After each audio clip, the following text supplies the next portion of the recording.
हम कहते हैं कि राष्ट्रवाद की अवधारणा में भगवान को लाइए, अध्यात्म घुसाइए।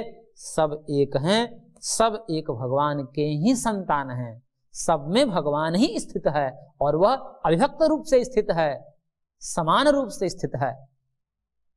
शरीर में भेद हो सकता है परंतु भगवान में भेद नहीं हो सकता, सब एक ही है और एक है, एक समान है, एक समान विद्यमान है। तो एक तत्व के आधार भी एक तत्व ही होना चाहिए। यदि हम एकत्व समाज में लाना चाहते हैं, एकत्व की प्रतिष्ठा लाना चाह रहे हैं, एक समान सबको देखना चाह रहे हैं, तो उसका आधार भी एक ही होना चाहिए। भिन्नत्व का आधार भिन्नत्व नहीं हो सकता और एकत्व का आधार भी भिन्नत्व नहीं हो सकता। एकत्व का आधार एकत्व ही हो सकता है। इसे समाज में एक दृष्टि लानी है, समदृष्टि लानी है, सबको एक समान दृष्टि से देखना है, तो वह दृष्टि भगवत भाव की ही दृष्टि है, वो ब्रह्म भाव है, वो ईश्वर भाव है, वो आध्यात्मिक दृष्टि है। इसलिए अध्यात्म विहीन राष्ट्रवाद धोखा है और जो अध्यात्म से युक्त है वो राष्ट्रवादी होगा ही,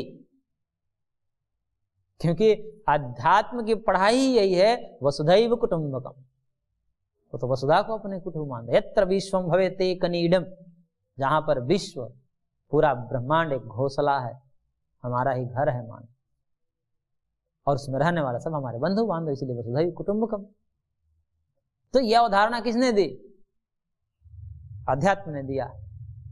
और आज अध्यात्म को ही विलग करके लोग राजनीति चलाना चाहते हैं। तो ये सब क्या है? जहां से ले रहे हो, जहां से ये दृष्टि ले रहे हो, तो कम से कम पूरी दृष्टि ले लो। या अधूरी दृष्टि लेकर के तुम्हारे जो नारे की चीजें हैं वो तो निकाल लेते हो। जहां नारा देना होता है, वसुधैव को भाषण देना होता है, वहां तो दे देते हो। तो पूरा जो ईश्वर की अवधारणा है, जो ब्रह्म तत्व है, जो आत्म तत्व है, उसको भी तो रखो, तो उससे किसी को काम ही नहीं। तो यह अधूरा राष्ट्रवाद बड़ा घातक है। इसलिए हम कहते हैं कि आध्यात्मिक राष्ट्र होना चाहिए। इसलिए परम पूज्य गुरुदेव का एक नारा है कि हमें कैसा राष्ट्र बनाना है। सबका एक मिशन होता है, ध्येय होता है। कोई हिंदू राष्ट्र बना रहा है, कोई मुसलमान राष्ट्र बना रहा है, कोई कुछ बना रहा है, कोई कुछ बना रहा है। तो महाराज श्री कहते हैं कि हमारा राष्ट्र आध्यात्मिक विश्व और आध्यात्मिक भारत का निर्माण, क्योंकि जिसके अंदर आध्यात्मिकता घट जाए वो राष्ट्रवादी होगा ही। ये जो वसुधा को ही कुटुंब मानता है, तो ये राष्ट्र तो छोटी सी चीज है, ये भारत भूमि तो छोटी सी चीज है, उसमें उसकी निष्ठा क्यों नहीं होगी? अवश्य होगी। तो पर जो नाना दृष्टिकोण रखता है, तो ऐसे दृष्टिकोण वाले को भगवान ने कहा ये सब राजसिक है। 2 नंबर की दृष्टि है इनकी, तज्ज्ञानम विधि राजसम। अब इससे भी हीन दृष्टि बता रहे हैं भगवान। यत्तु कृत्स्नवदेकस्मिन् कार्ये सक्तम अहैतुकम अतत्वार्थवदल्पम च तत्तामसमुदाहृतम। भगवान कह रहे हैं कि यस एकस्मिन् कार्ये कृत्स्नवत् सक्तम अहैतुकम अतत्वार्थवद अल्पम तत्तामसम उदाहृतम। भगवान कह रहे कि एक निकृष्ट दृष्टि है। यह दृष्टि क्या है? एकस्मिन् कार्ये, जो ऐसे ईश्वरीय शक्ति, जो चेतन शक्ति है, जो समस्त जगत की नियंता है, ऐसी नियंत्रण करने वाली जो शक्ति, चेतन शक्ति, भगवत शक्ति है, उस भगवत शक्ति को ये कहां देखता है? एकस्मिन् कार्ये, कहीं एक जगह देखता है, किसी मंदिर में देखता है, किसी मूर्ति में देखता है, या किसी ऐसे महात्मा में देखता है, बोले कि इसमें तो भगवान है और बाकियों में तो नहीं। जैसे कोई साधु आ जाए और बढ़िया से अपना वेशभूषा में राम राम करते हुए, तो गांव वालों को ये दृष्टि तो हो जाते हैं कि इनमें साक्षात भगवान है। लेकिन वही उनके माता पिता के अंदर ये दृष्टि नहीं होती कि इनके प्रति भी इन भगवत भाव, इनमें भी भगवान है, उनको नहीं दिखता। उन महात्मा के पीछे लोग दौड़ पड़ेंगे, उनके चरण धोने के लिए, चरण छूने के लिए दौड़ पड़े। क्यों?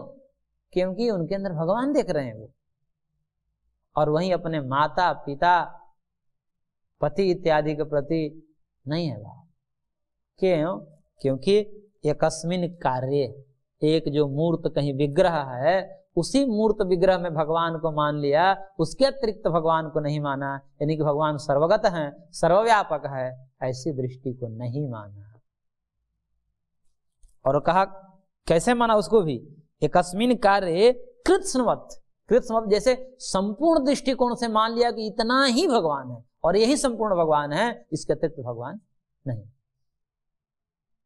तो किसी एक कार्य द्रव्य में, किसी विग्रह में, किसी मूर्ति में, या किसी एक जीव मात्र में, व्यक्ति विशेष में आसक्त हो जाए, सक्तम उसकी बुद्धि आसक्त हो जाए, और ये कैसी दृष्टि है, बोलेंगे अहेतुकम, बिना किसी कारण, कोई लॉजिक नहीं है इसमें, कोई तर्क नहीं है, कोई कारण नहीं है, कोई प्रमाण नहीं है इसमें, उनकी आस्था आई, मान ली।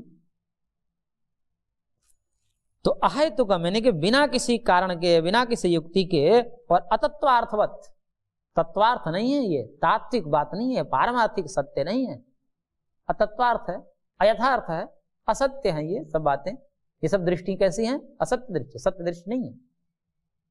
जिस प्रकार से मंदिर मूर्ति आदि में जो भाव होता है, जैसे किसी एक अच्छे संत महात्मा में जो भाव होता है, वही भाव सब में होना चाहिए।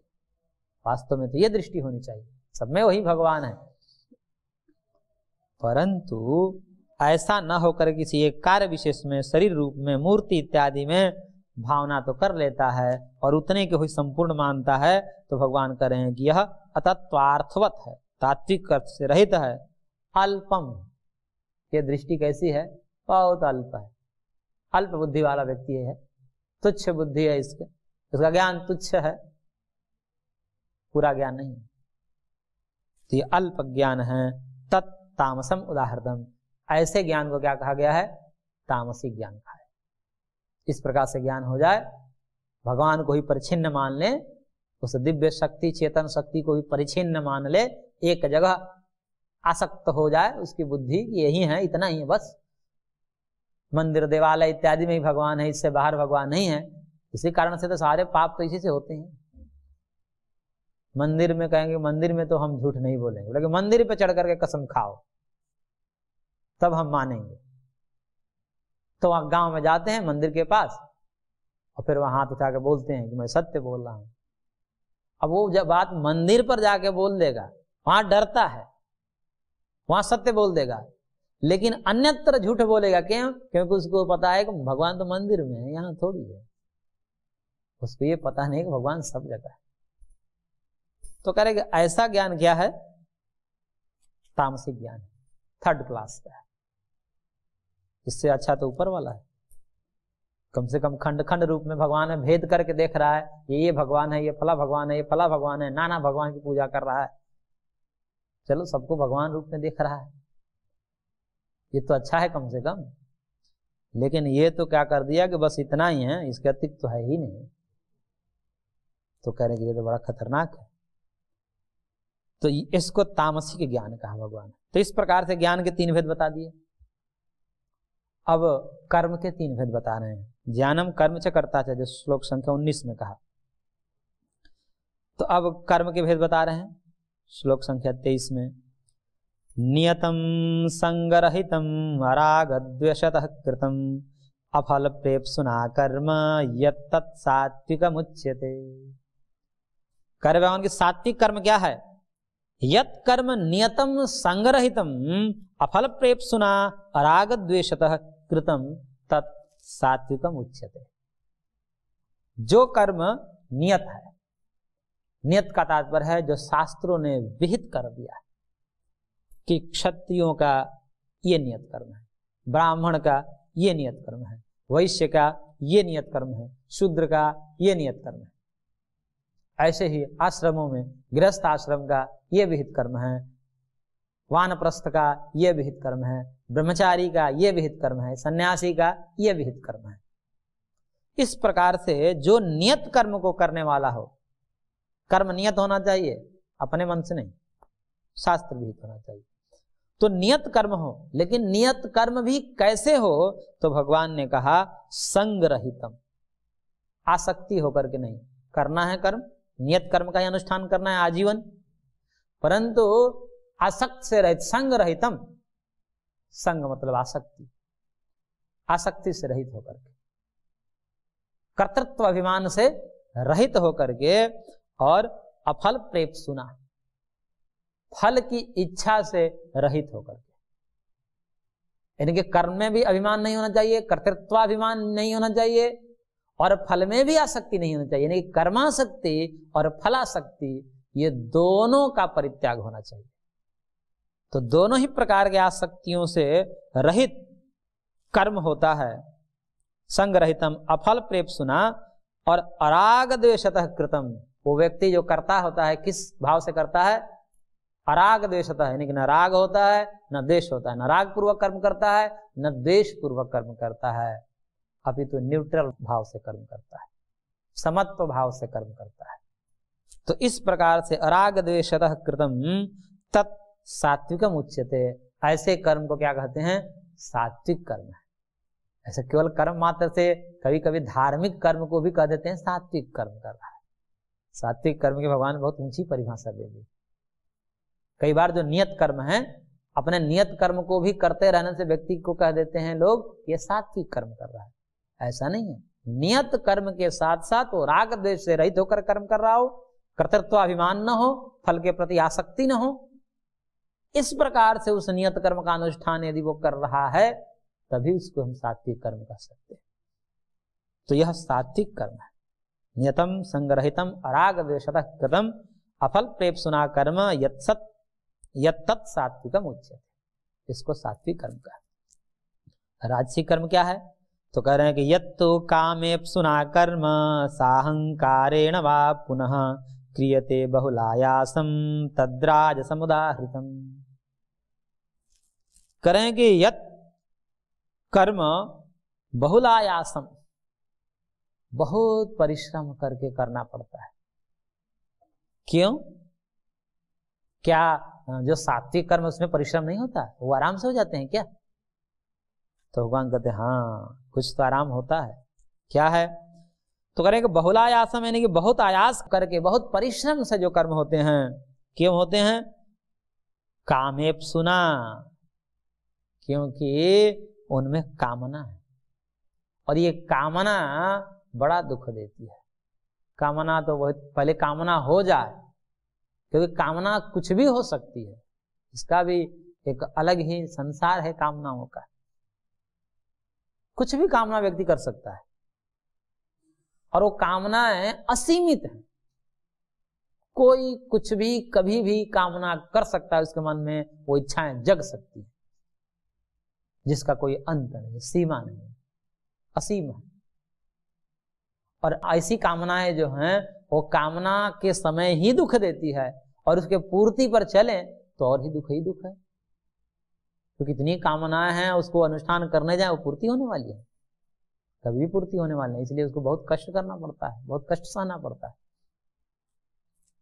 तो जो कामेप्सुना है, यानी कि भोगों के चाहने वाला पुरुष, अब भोग ऐसा है, भोगों की कामना ऐसी है कि इसको करने जाएं, कामनाओं की पूर्ति करने जाएं, तो ये कामनाएं घटने के बजाय बढ़ने लगती है। अब कहते हैं कि चलिए उसकी शांत करिए उन कामनाओं को, तो भोग के द्वारा उन कामनाओं को शांत करने का प्रयत्न करते हैं। तो शास्त्रकार कहते हैं न जातु कामः कामानाम भोगे न साम्यति हविषा कृष्ण वर्त में वह भूय एवाभिवर्धते, वो अग्नि में घी डालने की भांति और भी तीव्र होती जाती है कामनाएं। तो चले थे कामनाओं को शांत करने के लिए कि इन इन कर्मों से उन कामनाओं को शांत कर दे, और वो और बढ़ने लगती है। और करिए और बढ़ेगी, और करिए और, इसी को कहते हैं बहुलायास। बहुत परिश्रम लगाना पड़ता है, फिर भी काबू में नहीं आती वो कामनाएं, वो शांत नहीं होती। इसलिए भोगों को चाहने वाले पुरुष के द्वारा किया गया जो कर्म बहुत परिश्रम से युक्त होकर के किया जाता है। और यही नहीं, भगवान करें साहंकारेण, अहंकार से युक्त होकर कर्म किया जाता है। कर्तृत्वाभिमान होता है, मैं कर्म कर रहा हूं, कर्तापने का जिसके अंदर बोध है, मैंने ये किया, मैं ये कर रहा हूं, मैं, ये जो मैं की भावना, इसी को कर्तृत्वाभिमान बोलते हैं। इस अहंकार से युक्त होकर के जो कर्म क्रियते किए जाते हैं, तो भगवान करेंगे तत् राजसम उदाहरणम, उसको राजसिक कर्म कहा जाता है। और राजसिक कर्म है जिसमें बहुत परिश्रम करना पड़ता है, भोग चाहने वाला, यानी कि इसमें नाना प्रकार की कामनाएं होती हैं, लौकिक कामनाएं से युक्त होकर के व्यक्ति कर्म करता है और कर्तृत्वाभिमान से युक्त होकर के अनुष्ठान करता है, कर्म करता है, तो ऐसे कर्म को राजसिक कर्म कहते हैं।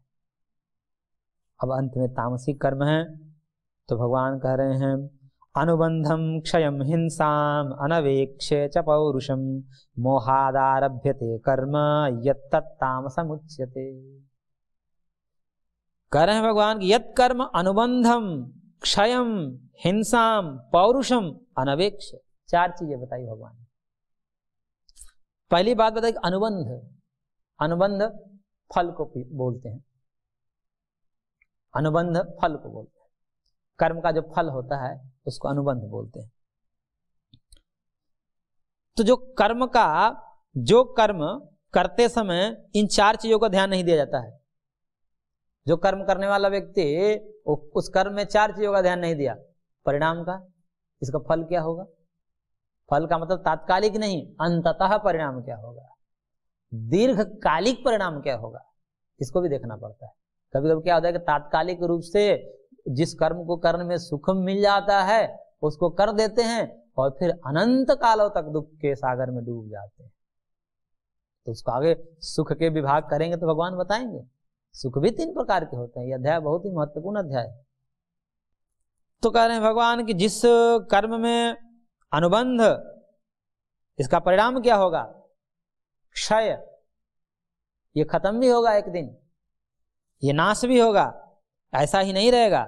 हिंसा, इस कर्म करने में कितनी हिंसाएं हो रही हैं, कितने व्यक्तियों को कष्ट देना पड़ता है। और पौरुषम, अपने सामर्थ्य, मैं कर्म कर रहा हूं तो मैं इस कर्म को कर भी सकता हूं या नहीं, वे कर्म में हाथ डाल दे। एक कहावत कहते हैं कि बिच्छू का मंत्र न जाने और सांप के बिल में हाथ डाल दे। अब बिच्छू का मंत्र पता नहीं है, सांप के बिल में हाथ डालेंगे तो क्या होगा, मरना ही है, सामर्थ्य तो है नहीं। कर्म का अनुष्ठान कर दिया, वो कर्म पूरा ही नहीं हुआ, सामर्थ्य नहीं। तो करे कि इनको अनवेक्ष, यानी कि विचार न करते हुए, मोहाद आरभ्यते, जो अज्ञान से युक्त होकर के कर्म तो शुरू कर देता है लेकिन उसके पल्ले नहीं पड़ता। जैसे कई बार बच्चे सामर्थ्य का तो पता रहता नहीं, हालांकि सामर्थ्य को सबको पता है लेकिन उसकी अवहेलना कर देते हैं। सबको पता है कि मैं कितने पानी में हूं, मेरा सामर्थ्य कितना है, ये सबको पता है कि नहीं है। मैं कितना भोजन कर सकता हूं, ये सबको पता होता है। मैं कितना दौड़ सकता हूं, मैं कितना याद कर सकता हूं, मेरी सामर्थ्य क्या है, ये सबको पता होता है अधिकतर। परंतु जो मूर्ख लोग होते हैं उनको ये पता नहीं होता है। खाने भी बैठ जाएंगे तो उनको पता ही नहीं चलता कितना खाएंगे, 10 बार आगे जाएंगे, और दो और दो, क्या मतलब, एक बार ले लो जितना लेना है। और कभी कभी तो इतना ले लेंगे कि खा ही नहीं पाएंगे। तो बोलेंगे कि ये क्या है, तुम्हें सामर्थ्य का पता नहीं है, मैं कितना खा सकता हूं, खा करके आप फूलने लगेंगे। या तो खा ही नहीं पाएंगे या तो खाकर फूलने लगेंगे। खाए क्यों, लिए क्यों थाली में, तुम्हें अंदाज नहीं है अपने सामर्थ्य का, मैं कितना खा सकता हूं, या खा लिए तो मैं कितना पचा सकता हूं, ये भी सामर्थ्य पता नहीं। रोज रोज तो खा रहे हैं, ये इतना भी पता नहीं है कि मैं कितना पचा सकता हूं। अब इतना भी बता पा रहे हो तो क्या है, भगवान करे कि मोहाद आरभ्यते, ऐसे लोग मूर्ख हैं, मूढ़ हैं, अज्ञानी हैं, जिनको अपने सामर्थ्य का पता नहीं होता है। और सामर्थ्य है नहीं और कहेंगे कि अब तो मैं IAS की तैयारी करूंगा, और सामर्थ्य है नहीं। ग्रुप डी की परीक्षा निकालने का सामर्थ्य है नहीं और तैयारी क्या करेंगे, बोलेगा IAS की तैयारी करें। अब बैठे हैं, पटना से लेकर कोटा तक बैठे हैं लोग इसी में, अधिकतर बच्चे तो इसी में पीसे जा रहे हैं। अरे अपने सामर्थ्य का पता लगा, अपने अभिरुचि का पता लगा लो, क्यों दूसरे के बहकावे में पड़ रहे हो। तुम्हारी वो रुचि है, तुम्हारा सामर्थ्य है कि नहीं है, दूसरे के कहने से एक व्यक्ति सफल हो जाएगा, वो तो अपनी बड़ाई करेगा ही कि भाई ये अच्छा काम है, क्योंकि कोई का कार्य अच्छा और बुरा होता ही नहीं है। जिसकी जो अभिरुचि का विषय होता है वो उसके लिए अच्छा होता है। लेकिन जब कोई व्यक्ति उस क्षेत्र में सबसे बड़ा होता है तो अपना ही विषय बताएगा, इसका मतलब ये थोड़े होता है कि तुम्हारी रुचि नहीं है तो वो ऊपर उस क्षेत्र में चला गया है तब तुम उसका अनुकरण करो। तुम अपने रुचि के विषय को देख लो और उस क्षेत्र में जो आगे गए उनकी बात सुनो। सबके लिए सब चीजें नहीं होती। तो ये सब चीजें ध्यान रखनी चाहिए, किसका कितना सामर्थ्य है, पौरुष कितना है, और इसका परिणाम क्या होगा। अंततः परिणाम क्या होगा कि जो मैं कर्म करने जा रहा हूं इसमें घाटा फायदा कितना होगा, कितने लोग की हिंसा होगी, कितने लोग इससे सुखी होंगे। यदि सुखी होने की अपेक्षा दुखी होने वाले की संख्या ज्यादा है तो ऐसा कर्म छोड़ देना चाहिए, जिससे ज्यादा लोग दुखी हैं। कई बार बच्चे ऐसा कर्म कर देते हैं कि उस कर्म से केवल वही दो सुखी हैं, बाकी घर परिवार समाज सब दुखी है। बोले कि अब तब अपने मन से हम शादी करेंगे। अरे भाई, बाप की भी कुछ कामनाएं हैं, कुछ माता की भी कामनाएं हैं, कुछ परिवार वालों की भी कामनाएं हैं, कुछ समाज की कामनाएं हैं। तुम ऐसा स्वतंत्र हवा से उड़कर थोड़े आ गए हो, तो उसी समाज से आए हो, उसी घर परिवार से पैदा हुए हैं, उनका भी हक बनता है, उनकी भी खुशी का ध्यान रखो। तो कहेंगे नहीं नहीं, तो हमारी खुशी है इसमें। अरे तुम्हारी खुशी, अपने खुशी का परित्याग भी तो करना सीखो। तुम्हारे खुशी का परित्याग करने से सब सुखी होते, ऐसे खुशी का त्याग करना है। बोले ऐसे तो घुट घुट कर जीना है, जीना त्याग का नाम जीना होता है। ऐसे तो पशु पक्षी भी जीते हैं अपने सुख के लिए, इसमें कौन सी बड़ी बात है। आजकल के ये मोटिवेशनल स्पीकर भी ऐसे ही कहते हैं कि अपनी खुशी है इसमें, अपनी खुशी के लिए तुम्हारे कारण, यदि तुम्हारे माता पिता तुम्हारे दबाव दे रहे हैं तो ऐसी बात नहीं माननी चाहिए। ऐसा ऐसा ज्ञान देते और बने हुए हैं मोटिवेशनल स्पीकर, जिनको ये पता नहीं, अरे तो कीड़े मकोड़े भी करते हैं, ये कौन से तुम नई ज्ञान दे रहे हो भैया। ये तो सबको पता है, कीड़े मकोड़े को ही पता है। अपने खुशी के लिए जो है दूसरे का हार छीन लेते हैं। पशु पक्षियों में देखा जाता है कि नहीं देखा जाता है, तो अपने खाने पीने के वस्तु को लेकर मारा पीटी करते हैं, छीन लेते हैं। एक भैंस भी खा रही होती है, उस समय उसको कोई अच्छी चीजें देते हैं तो उसके साथ में उसकी बेटी भी खा रही होती है उस भैंस की, उसको भी मारकर हटा देगा, अपने खाएगी। क्यों? राग है। वो नहीं देखेगी कि ये मेरी बेटी है, या बेटी खाएगी तो ये नहीं देखेगी ये मेरी माँ है, वो खींच के खा जाएगी, चाहे घास हो या कोई भी चीज हो। ये तो पशु भी करते हैं और ऐसे भी मनुष्य भी करने लगे, तो फिर अंतर क्या होगा। तो इस प्रकार से इसका परिणाम क्या होगा, कितने व्यक्ति सुखी हैं, हम ही केवल एक सुखी हैं, उसके अतिरिक्त सभी लोग दुखी हैं इन कर्म से। तो ऐसा कर्म का क्या फायदा। एक जीव को खुश करने के चक्कर में सैकड़ों जीव को दुखित करना यह ठीक नहीं। यदि आपके उस कर्म से अधिक लोग सुखी हैं तो वह कर्म कर देना चाहिए। यही तो तप है, और क्या है। त्याग बहुत बड़ा तप होता है। कभी कभी हमने तो यहां तक अनुभव किया, पुराने जमाने में देखते, अब तो सब नहीं देखते। कई बार उनके अनुकूल शादियां नहीं होती, उस स्त्री के अनुकूल पुरुष नहीं मिला, या पुरुष के अनुकूल स्त्री नहीं मिली, लेकिन फिर भी जीवन निर्वाह प्रसन्नता के साथ बिता देते हैं। किस लिए? क्योंकि पिताजी ने किया है, पिताजी की खुशी थी इसमें, यही तुम्हारा वर होगा, यही तुम्हारी पत्नी होगी। इस खुशी के लिए वो पूरा जीवन निर्वाह करे और कोई उनको दुख नहीं, कोई कष्ट नहीं। बोले पिताजी ने कहा, हम क्या करें, पिताजी खुशी है। अब ये तप है, ये त्याग है, ये सब मानवता है। नहीं तो आजकल कौन देखता है। पर ऐसा परिणाम देखना चाहिए कि भाई इसमें किसकी कितनी हिंसाएं हो रही, किसको कितना कष्ट हो रहा है। ज्यादा कष्ट तो नहीं हो रहा है इस कर्म से, उसको नहीं करना चाहिए। परंतु इन सब का विचार किए हुआ जिस कर्म का आरंभ किया जाता है, शुरुआत की जाती है, तो ऐसे कर्म को भगवान कहते हैं तत्तामसम उच्यते, तामसी कर्म कहते हैं। तो चार चीज ध्यान देने चाहिए। कर्म आरंभ करने से पहले परिणाम पर विचार करना चाहिए, और नष्ट होगा, क्षय होगा। ये जो मैं कर्म कर रहा हूं ये परमानेंट रहेगा क्या? 2 रुपए के लाभ के लिए, और 2 रुपए कब तक, 2 रुपए का लाभ भी ले लिए झूठ बोल करके, और 2 रुपए या कुछ रुपए मान लीजिए झूठ बोलकर कुछ रुपए कमा लिए, और कितने दिन तक चलेगा? वो नष्ट होने वाला है, कोई शाश्वत थोड़ी है। ऐसे अनित्य लाभ के लिए, थोड़े देर के लिए, सुख के लिए, और ऐसे झूठ बोल करके, पापाचरण करके करना जिससे परलोक भी बिगड़ जाए, ऐसा नहीं, कर्म नहीं करना चाहिए। इसलिए क्षय, हिंसा और अपने सामर्थ्य, इनको देखकर करना चाहिए। और जो इन चारों की उपेक्षा करके कर्म करता है तो कहते हैं तामसिक कर्म है। अब देखिए एक एक श्लोक जो है ये जीवन का सूत्र है। भगवान कितनी बड़ी बातें कह दी।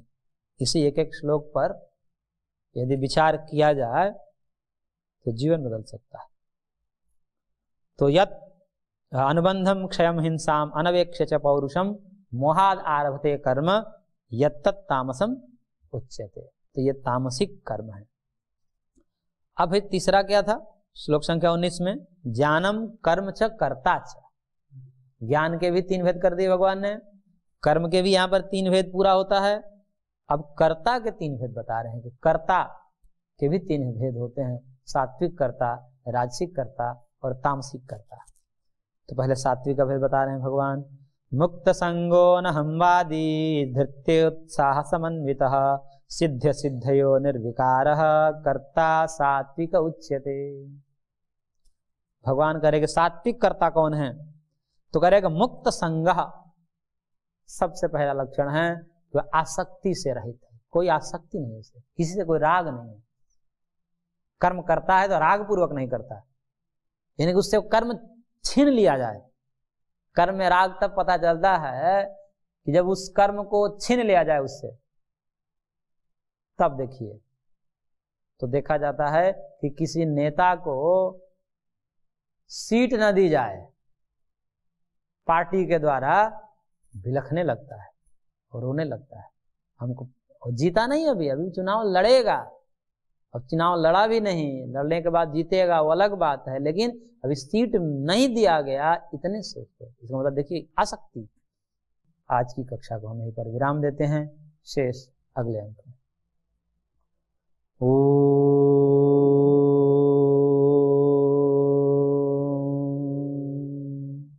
शांति शांति शांति।